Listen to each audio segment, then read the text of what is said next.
क्या आश्वासन मिला? देखिए, जो मैंने चिट्ठियां दी हैं उसकी डिटेल्स मैंने एलजी साहब से शेयर की है और मैं धन्यवाद देता हूं, उन्होंने बड़ी पेशेंटली सुना। स्वाभाविक है कि एलजी साहब हैं, गवर्नमेंट के हेड हैं, वो अपनी तरफ से कोई कमेंट नहीं करेंगे। उन्होंने कहा कि जो भी मैंने कंप्लेंट्स दी हैं उसको वो सीरियसली तहकीकात कराएंगे और अगर उनमें कुछ उनको साक्ष्य दिखता है तो फिर उसके बाद वो ही इज अश्योर्ड कि वो फुल एक्शन इस पे लेंगे। पहली चीज ये थी कि हमने कहा कि साहब इस आम आदमी पार्टी ने और उसके नेताओं ने एक शगुफा छोड़ा दिल्ली में कि कोई 1000 रुपए की स्कीम एग्जिस्ट करती है, उसमें लोगों को अभी 1000 रुपया मिलेगा और 2 महीने बाद चुनाव में अगर वो दोबारा जीत कर आते हैं तिबारा तो 2100 रुपये बढ़ जाएगा। कल जो एक इश्तहार आया दिल्ली सरकार का उसने इस बात को प्रूव कर दिया कि ऐसी कोई स्कीम नहीं थी।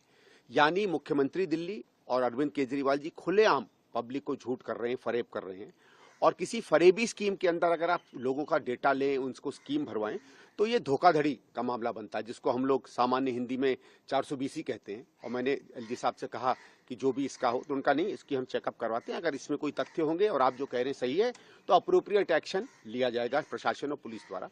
मैं उनका धन्यवाद करता हूँ। क्या है ये, उन्होंने ये नहीं कहा क्या करेंगे, बट ऑब्वियसली जो करेक्ट होगा। दूसरा, मैंने ये भी उनको बात बताई कि इस नाम पर फॉर्म भराए जा रहे हैं, जो स्कीम एग्जिस्ट ही नहीं करती है उस नाम पर आप फॉर्म कैसे भरा सकते हैं, वो भी अपने में एक बहुत बड़ा क्राइम है। एक और उसमें बात है कि 1-2 जगहों से हमको ये खबर आई कि उसमें कार्ड दिया गया है जिसमें पूर्व मुख्यमंत्री अरविंद केजरीवाल जी का नाम है और उसके ऊपर एक दस्तखत है उनके नाम के। वो दस्तखत मैंने जब उनके कुछ पुराने दस्तखत जो मैंने देखे थे, आपको याद होगा उन्होंने एक एफिडेविट साइन किया था, उससे कंपेयर नहीं होते हैं।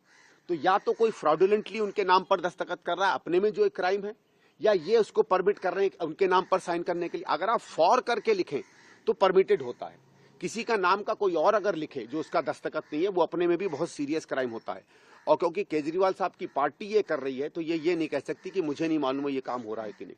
फिर मैंने ये कहा कि क्योंकि इतनी महिलाओं के पास जाकर इन लोगों ने उनका डेटा कलेक्ट किया है, अगर चोरी से, फरेब से कोई डेटा इकट्ठा हुआ है, वो डेटा सरकार को रिट्रीव करना चाहिए आम आदमी पार्टी के कार्यकर्ताओं से। दूसरा, दिल्ली पुलिस से ये कोई आदेश देना चाहिए अगर इंक्वायरी सही होती है कि फिर ऐसी कोई भी एक्टिविटी अलाउ ना की जाए, क्योंकि मास स्केल में फ्रॉड का काम, जैसे कोई चिट फंड का फ्रॉड होता है, आप पैसे इकट्ठा करें, सरकार उसको अलाउ नहीं करती। तो जहां भी आम आदमी पार्टी के ऐसे बूथ लगते हैं वहां के लोगों को प्रिवेंट करना चाहिए और मैंने ये सुझाव दिया कि उनके वर्कर्स को प्रिवेंटिवली अरेस्ट करना चाहिए। दूसरी जो घटना हुई वो कल हुई मेरे घर के बाहर। कुछ मेरे पंजाब यूथ कांग्रेस के मित्र आए हुए थे, मैं जब पंजाब में ऑब्जर्वर था तो उनसे दोस्ती हुई थी। तो उन्होंने 2 ऐसे व्यक्तियों को वह पहचाना जो तथाकथित रूप से पंजाब पुलिस के दिख रहे थे। इन्होंने जब उनसे बात की तो वो वहां से निकल गए और इन्होंने जब पता किया तो उनको लगा कि वो पंजाब पुलिस के 2 अधिकारी हैं। तो मैंने, कुछ मेरे मित्र हैं पंजाब पुलिस में, स्वाभाविक है वो अपना नाम नहीं देना चाहते क्योंकि पंजाब की सरकार जो है वो विंडिक्टिव है और वो किसी चीज को सही नहीं लेगी। तो उन्होंने मुझसे कहा कि उनके पास जानकारी है कि पंजाब पुलिस के स्पाइस कह लीजिए, जासूस कह लीजिए, सीआईडी जो है मेरे घर पर भी और नई दिल्ली कॉन्स्टिट्यूंसी में भेजी गई है राजनीतिक सूचना इकट्ठा करने के लिए, जो पूरी तरीके से गलत है। मैंने एलजी साहब से रिक्वेस्ट की है कि वो अपना ऑफिस यूज करके पंजाब डीजीपी पुलिस से बात कर लें और अगर ऐसी कोई बात है तो उसको प्रिवेंट करवाएं। तीसरी चीज, जब मैंने उस अधिकारी से बात की पंजाब में तो उन्होंने ये भी बताया, जिसकी पुष्टि हमें और जगहों से भी हुई, कि पंजाब पुलिस वहां से बहुत सा कैश जो आम आदमी पार्टी दिल्ली भेज रही है चुनाव के लिए, वो पंजाब पुलिस के संरक्षण में दिल्ली भेजा जा रहा है। तो उसमें मैंने ये कहा कि आप यही कर सकते हैं कि कोई भी वहां से गाड़ी आ रही हो उसकी आप तलाशी लें। अमूमन चुनाव के पहले गाड़ियों की तलाशी ली जाती है कैश के लिए, और अगर आप ये करेंगे तो सतर्क हो जाएंगे, कम से कम कैश जो है दिल्ली नहीं आ पाएगा। इन 3 मुद्दों पर एलजी साहब से बात की, मैं धन्यवाद करता हूं उनका, उन्होंने समय दिया और बहुत पेशेंटली मेरी बात सुनी। सुनील जी, यहाँ पर एक अभी खबर आई है, चूंकि यहाँ पर दिल्ली का चुनाव है, आम आदमी पार्टी अपने सूत्रों से ये दावा करा रही है कि वो इंडिया अलायंस से कांग्रेस को बाकी पार्टियों से बात करके बाहर कराने का विचार कर रही है और बड़े नाराज हैं कि कांग्रेस के नेता अलायंस में होते हुए आम आदमी पार्टी के खिलाफ बयान दे रहे। सूत्रों के माध्यम से ये खबर जो है आम आदमी पार्टी दे रही है। अब आप चोरी करोगे और हम तुम्हारी चोरी ना पकड़े, और अगर चोर के साथ कोई खड़ा होता तो वो जाने भाई, ठीक है ना, इंडिया अलायंस को वो क्या कहेंगे क्या नहीं कहेंगे वो जाने। लेकिन आम आदमी पार्टी इतना याद कर ले कि कोई शेर जो है ना वो चींटी की धमकी से नहीं डरता है। लेकिन सर, आपने जो भी आरोप लगाया इसका सीधा मतलब ये समझा जाए कि आपकी जासूसी करवाई जा रही है? भाई उससे तो यही लगा, नहीं तो पंजाब पुलिस के लोग वहां क्यों घूमेंगे? आप मुझे बताइए, दिल्ली पुलिस के लोग, उनके सीआईडी के लोग तमिलनाडु में क्या करेंगे घूम के? छुट्टी पे जा रहे हो अलग बात, जब मेरे घर के आसपास वो लोग दिखेंगे तो क्या हम उसमें माने? इसलिए मैंने ये नहीं कहा है कि वो कर रहे हैं, मैंने कहा ये हमको संदेह है, हमको जो सूचनाएं मिली हैं वो संदेह। देखिए मैं आम नागरिक हूं, मेरे पास कोई रिटर्न तो आएगा नहीं कि आपके खिलाफ जासूस भेजे जा रहे हैं। लेकिन अगर हमको फियर है तो हम कहेंगे कि दिल्ली पुलिस को कहा जाए। दिल्ली पुलिस बहुत कॉम्पिटेंट ऑर्गेनाइजेशन है, अगर वो उसको आदेश दिया जाएंगे तो पता कर लेगी। अगर सही है तो हम लोगों को रक्षा मिल जाएगी इन चीजों से, और नहीं है तो हमारा डाउट डिस्पेल हो जाएगा। दूसरा जो आपने कहा कि फर्जी दस्तावेज पूर्व मुख्यमंत्री जो है उनके दस्तावेज से काट दिए जा रहे हैं। देखिए दोनों तीनों चीजें ना, अगर आप कोई ऐसी फॉर्म भरवा रहे हैं या ऐसी स्कीम की बात कर रहे हैं जो, क्योंकि देखिए याद रखिए इन्होंने ये कहा है कि स्कीम एग्जिस्ट कर रही है, जो अपने में धोखाधड़ी है। भाई यही तो women and child development department ने कहा है कि नो सच स्कीम एग्जिस्ट। आप ये कहते हैं कि हम करवाएंगे, आप ये कहते हैं कि हम प्रॉमिस कर रहे हैं, कोई दिक्कत नहीं है, हम भी प्रॉमिस करते हैं। भाई पार्टियां तो कहती हैं कि चांद ला के घर में रख देंगे, सबको मालूम है चांद घर नहीं आ सकता, लेकिन ठीक है, झूठ बोलने का हिंदुस्तान की राजनीति में कोई सजा नहीं है, फरेब की है, फरेब अलाउड नहीं है।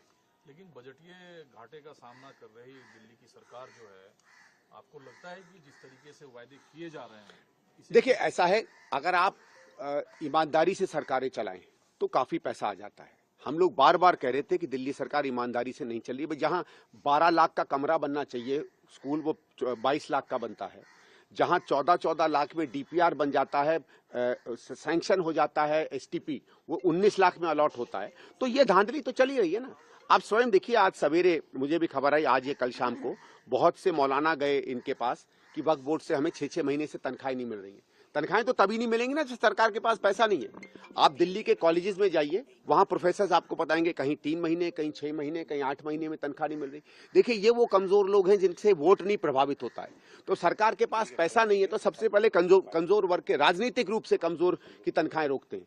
और अगर इसी तरीके से सरकार चली और कहीं गलती से आम आदमी पार्टी की सरकार आ गई तो 2-1 साल में वही हाल होगा जो उन राज्यों में होता है जहां सब कुछ चौपट हो गया कि ना तनख्वाहें बटेंगी, ना विकास का कोई काम होगा। ठीक है, 2-4 कल्याणकारी स्कीमें वो चलती रहेंगी क्योंकि उससे वोट मिल रहा है, लेकिन फिर वोट की सरकार चलेगी, काम की सरकार नहीं चलेगी। संदीप जी, कल बीजेपी के नेता जो है प्रवेश वर्मा, जो नई दिल्ली से शायद जी, उम्मीदवार जी। भी हो सकते हैं, उनके यहाँ भी पैसे जो है बांटे जा रहे जी, हैं। हालांकि जी, उन्होंने जी। कहा उनकी अपनी संस्था जी। है जो मदद कर रही है, लेकिन आम आदमी पार्टी ने इस मुद्दे को खूब उठाया। उनका कहना है नहीं, देखिए कि उस पे भी मैंने नोट में लिखा कि मैंने कहा और पार्टियां भी इसी चीज में संलिग्न पाई गई हैं, और मैंने कहा उसको भी प्रिवेंट करो। यहां तक मैं कहूंगा कि अगर कांग्रेस भी कोई ऐसी स्कीम लाती है, हम उसको स्कीम के तौर पर लोगों में पॉपुलराइज करें, बिल्कुल सही है, बिल्कुल लेजिटिमेट है। लेकिन उसके नाम पर अगर हम पर्सनल डेटा इकट्ठा करें तो वो अन्यथा बिल्कुल गलत होता। मैंने उनकी भी स्कीम का वहां मेंशन किया है। और मैं ये कहूंगा कि परवेज जी से भी, देखिए जो उन्होंने बहाना दिया या जो भी कहानी थी वो किसी भी मामले से सही नहीं है, क्योंकि जो मैंने विजुअल देखे उस विजुअल में पीछे कोई स्कीम का भी नाम है, शायद लाडली स्कीम या क्या स्कीम, ठीक है। तो अगर आप स्कीम के नाम पर आप उसमें स्वर्गीय साहिब सिंह जी का तस्वीर लगा देते, उस एनजीओ या जो भी संस्था उसका नाम दे देते, तो चलो मैं फिर भी मानता। और एक और चीज है, जब आप चुनाव के पास आते हैं तो आप पैसा बांटने की या ऐसे करने की कोई भी काम करेंगे तो उस पर शक संदेह तो होता ही है, और उस मामले में प्रवेश जी की जो एक्सप्लेनेशन है वो सही नहीं है। ठीक है सर, एक मिनट।